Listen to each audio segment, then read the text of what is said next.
Local ট্রেনে অনেক কিছুই ফেস করতে হয়। দেখুন এখানে লুডো খেলা চলছে লোকাল ট্রেনের মধ্যে, আর এমন একটা কি তুলেছে এর মধ্যে লোকজন এত ভিড় হয়ে যাচ্ছে, গেটের সামনে লোক উঠতে পারছে না, কিন্তু এইগুলোকে নিয়ে যাচ্ছে। তো যাই হোক, আজকে চলে গেছিলাম গড়িয়াহাটে, যা কিছু ফেস করলাম সব কিছুই তোমাদের সাথে শেয়ার করার চেষ্টা করছি। অনেক খারাপ ফেস করেছি, অনেক ভালো ফেস করেছি। তবে একটা কথা বলি, যারা লোকাল ট্রেনে চলেন তারা জানেন যে যারা যারা রোজ চলে তাদের নতুন যদি তুমি কোথাও বেরো বা ট্রেনে ওঠো, তোমাকে কিন্তু তারা উল্টোপাল্টা বলবে এবং যথেষ্ট গালিগালাজ আমাকে আজকে শুনতে হয়েছে মোটার কারণে। তো যাই হোক, আমি লাইভটাও অন করেছিলাম একটুকুনি তোমাদের শোনাবো বলে, কারণ এই নিয়ে তো আজকে আমার প্রোফাইলটা খুলেছি যে কিছু অন্তত তোমাদেরকে মানে আমাদের জীবন সম্পর্কে তোমাদেরকে একটুকুনি অন্তত জানাবো বলে। তো যাই হোক, এখানে ট্রেন চলে আসছে। তো আজকে গেছিলাম, এটা হোটো স্টেশন, তো চলে গেছিলাম গড়িয়াহাট শপিং করতে। এখানে চলে এসেছে ট্রেন, গ্যালাপিনে গেছিলাম 10টা 10-এর গ্যালাপিনে, মানে একটু দেরিতে এসছে। তো যাই হোক, এখন হয়তো 10টা 15-20-তে আসে, আমার হয়তো ভুল হচ্ছে বলাটা। তো উঠে পড়েছি ট্রেনে। এখানে আমার বোন আর আমি গেছিলাম আজকে। তো বোন একটু টেনশানে ছিল আজকে অনেক কিছু নিয়ে। তো যাই হোক, বোন অতটা ক্যামেরায় আসতে পারিনি, আমি যতটা পেরেছি ক্যামেরা করেছি। আর ভীষণ রোদ, আজকে গরম পড়েছিল, তো গরমের মধ্যেই কেনাকাটা করতে গেছি। কেনাকাটা বলতে এখানে তোমাদের দাদাভাইয়ের বড় বড় যে জামা কাপড় সেই সবগুলো নিতে গেছিলাম, আর টুকিটাকি মানে বাচ্চাদের জন্য। তো যাই হোক, আমি এখানে প্রতি বছরই যাই এবং এর মাঝে আমি যাই চৈত্র মাসে জয়রামপুর বড় কাছারির সেলে। আর এখানে দেখো সেল বিক্রি হচ্ছে, 100 টাকা করে গেঞ্জি সব ঢেলে বিক্রি হচ্ছে। তো এখানে 100 টাকা করে কুর্তি, 100 টাকা করে গেঞ্জি, এরকম কম দামে সব বিক্রি হয়। তো ওগুলো হচ্ছে। আর তারপরে আমি ফোনটা ব্যাগে রেখেছিলাম, কারণ এত ভিড় আমি ভিডিও করতে পারছিলাম না, তবুও আমি একটু ভিডিও করলাম। আর এখানে আমি গড়িয়াহাট যাব বলে এই রাস্তায় ধরলাম। তো যাই হোক, এখানে আমি হাঁটতে হাঁটতে চলে যাব প্রথমে গড়িয়াহাট, তারপরে ওখান থেকে আমি যাব হেঁটে হেঁটে যে মার্কেটে আমি জামা কাপড় নিই সেখানে।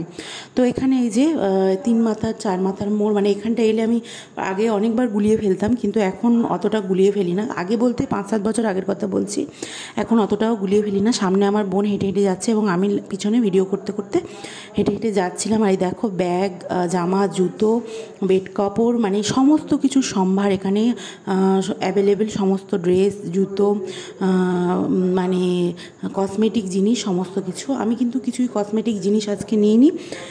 আমি নেব আমাদের এই লোকাল এখান থেকে কসমেটিকের টুকটাক। আমি যেহেতু কিছু মাখি না, তো একটা লিপস্টিক, নেল পলিশ নেওয়ার ইচ্ছা আছে, ব্যাস। আর এখানে ছিল বেড কাপড়, একটা দোকানে মানে বেড কভার, একটা ব্যাগ, এই যে এইগুলো খুব খুব ভালো লাগছিল আমার। আমি সামনে হেঁটে হেঁটে যাচ্ছিলাম, একটু তাড়াতাড়ি যাচ্ছিলাম হেঁটে হেঁটে, তার কারণ পুরো মার্কেটটাকে কভার করতে হবে এবং দেখতে হবে কি আছে না আছে, আমার কি পছন্দ না পছন্দ।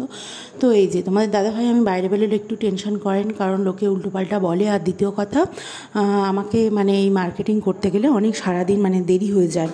তো আজকে বাড়িতে আসতে সত্যিই দেরি হয়েছিল, কিন্তু এখানে দেখুন চললাম। আর আজকের এই প্রচণ্ড রোদ, মানে এত গরম, বৃষ্টির থেকে তো ঢের ভালো, কারণ বৃষ্টি হলে এইসব দোকানপাটগুলো ভালো করে বসতে পারে না। সত্যি বলতে এবছর পুজোয় আনন্দ বা মার্কেটিং বা বাজারঘাট তেমন একটা নেই। দেখছো এই সময় গড়িয়াহাট রমরম করে ভিড়ে, আমি তো অবাক কাণ্ড, গড়িয়াহাট চিনতে পারছি না।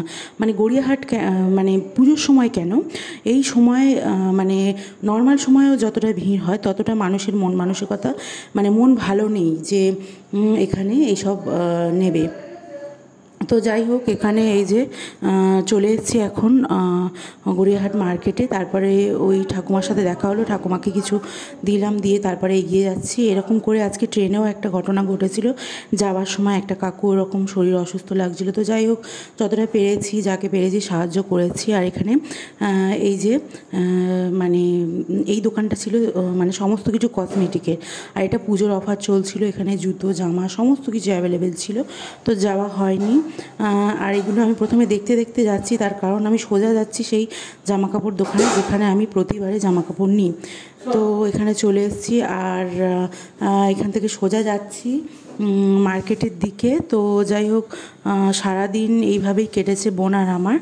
আর লাস্টে বললাম না, ট্রেনে উঠে যে সমস্যাগুলো ফেস করেছি সেগুলো তোমাদের দেখালাম। আর অনেকেই এখানে এখানে চুড়িদার কুর্তি সমস্ত মানে মডার্ন জামা কাপড় বলতে, আর গোপালের এখানে জামা কাপড় ছিল। মডার্ন জামা কাপড় বলতে এটা বলছি কারণ ওই যে যেগুলো আমরা হয়তো গ্রামের মেয়েরা অতটা পরি না, কিন্তু মডার্ন জামা কাপড় কলকাতার সবাই যারা পরে সেই সব জামা কাপড় কিন্তু প্রচুর অ্যাভেলেবেল ছিল, এখান থেকেই সবাই নেয়। তো যাই হোক, অনেক দূর দূর থেকে অনেকে মার্কেটিং করতে আসে।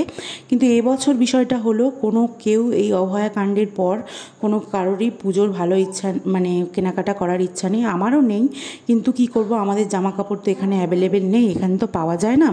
সেই কারণে আমাদের গড়িয়াহাটে যেতে হয় এবং গড়িয়াহাট থেকেই আমি জামা কাপড় কিনি। আমার সমস্ত কিছু অনেক স্মৃতি এই গড়িয়াহাটে লুকিয়ে আছে এবং খুব খুব ভালো লাগে। যখন পকেটে 10 টাকা থাকতো না তখন থেকে আমি এই গড়িয়াহাটে যেতাম, ফ্যাল করে তাকিয়ে থাকতাম জিনিসের প্রতি। আর তার উপরে মানে আমার মানে কি বলে, এখনও মানে অতটা নেই, কিন্তু হাজব্যান্ড যথেষ্ট সাপোর্টিভ এবং এটা সেটা যা লাগে সব কিছু কিনে দেয়। তো এই ভাইয়ের দোকানে এসেছি, এখানে দেখছিলাম জামা কাপড় পাওয়া যায় কিনা তোমাদের দাদা ভাইয়ের ইয়েতে। আর এইগুলো 300 টাকা করে সেল ছিল, আর কিছু কিছু জামা কাপড় ছিল 200 টাকা সেল, 100 টাকা সেল, এইসবগুলো ওই বোর্ড টাঙিয়ে দেয়, ওতে লেখা থাকে। তো এই ভাই খুঁজে খুঁজে দেখছিল বড় সাইজের কোনো জামা কাপড় আছে কিনা। এখানে আসি না, তবুও আজকের এলাম, তো দেখছি যে কি পাওয়া যায় না পাওয়া যায়। তবুও একবার একটু জিজ্ঞেস করে যে, আর এই যে একটা মলে ঢুকেছিলাম কিন্তু কিছুই পাইনি, তো সেই কারণে বেরিয়ে এসেছি। আর এগুলো সব অফার চলছিল দুর্গা পুজোর, দেখতে এত ভালো লাগছিল। কিন্তু সেই যে রমরম ব্যাপার, কলকাতা গান হয় দুর্গা ঠাকুরের, মানে একটা মো করে কলকাতার রাস্তাঘাট, বাঁশ প্যান্ডেল, এগুলো কিছুই দেখলাম না। তো যেহেতু এখন পুজোর মানে আমি গেছি আজকে সানডে মানে রবিবারে, কিন্তু বুধবারের মহালয়া, এমন কোনো পুজোর আভাস কিন্তু কলকাতায় পাওয়া যায়নি যেটা মানে যেটাতে মানুষ আনন্দ মনে হবে একটা সারা বছর পরে পুজোর আনন্দ।